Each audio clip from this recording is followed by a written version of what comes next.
Welcome to another edition of the Nightly Nuge. And you know what, Ted? I had a recent conversation with our friend, American war hero, Robert O'Neill.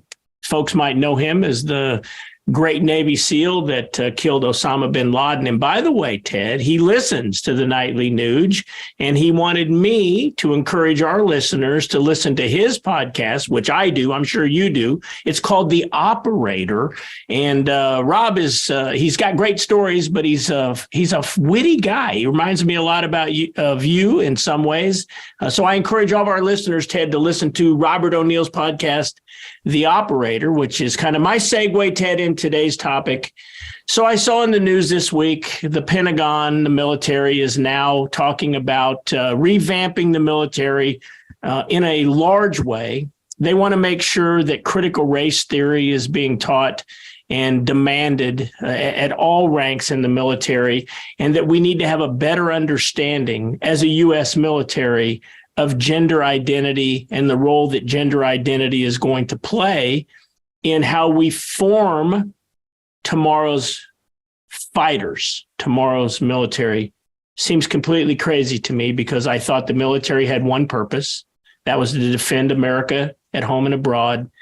And I just don't know that we are going to be able to produce the best military of all time by allowing soldiers to wear heels in foxholes.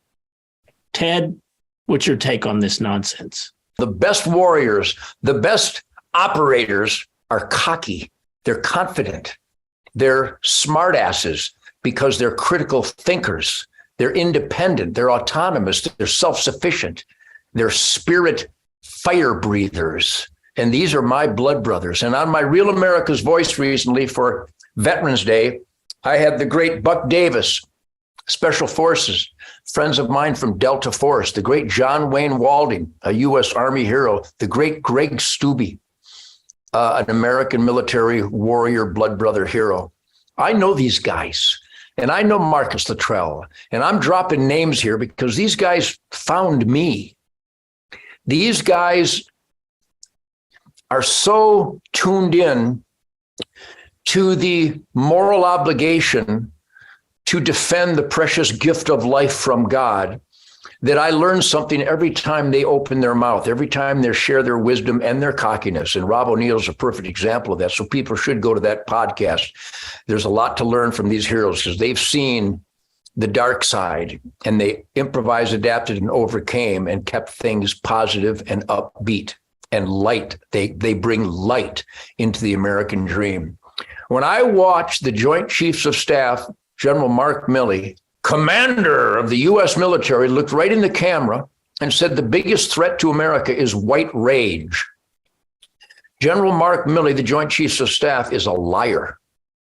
And then he admitted on television that he called the commander of the Chinese Communist military and warned our enemies what the U.S. military plans are. I mean, we don't have to look any further than that. We know that when they're worried about maternity outfits for jet fighters, and when this freak from Pennsylvania is made a general or a colonel or something, and he's a man and he pretends he's a woman, I mean, this is just a freak show. The world is laughing, pitifully, pitying America. Because if you weaken and pussify your military, they're not doing their number one responsibility to America and securing our borders. They are knowingly and intentionally keeping our borders open, catching terrorists, known terrorists, where there are hundreds of thousands of gotaways, which means they don't know who these people are, yet they won't secure the border. And everybody's telling me what a great governor Greg Abbott is. I'm sorry, I don't agree. A great governor of Texas wouldn't reward invaders with bus tickets. A real governor, a real patriot, a real leader would secure their border and send invaders back where they came from.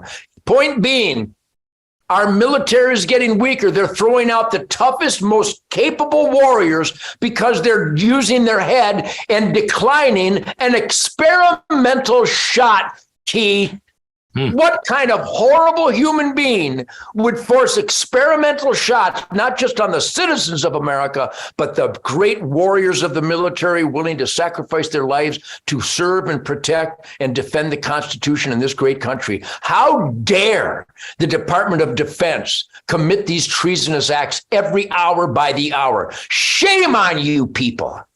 And again, I want to remind all of our listeners to check out Rob O'Neill's podcast, The Operator. And Ted, you kind of touched on a subject I want to talk about tomorrow with you. You talked about the open border down south. I want to talk about a comment tomorrow with you that Chuck Schumer made about amnesty. Tomorrow night, right here on the Nightly News, we'll take on that topic where there's absolutely no fake news. See you tomorrow, Ted. Yep. Happy Thanksgiving every day, everybody. Let's stand up for this great country because it could be made great again.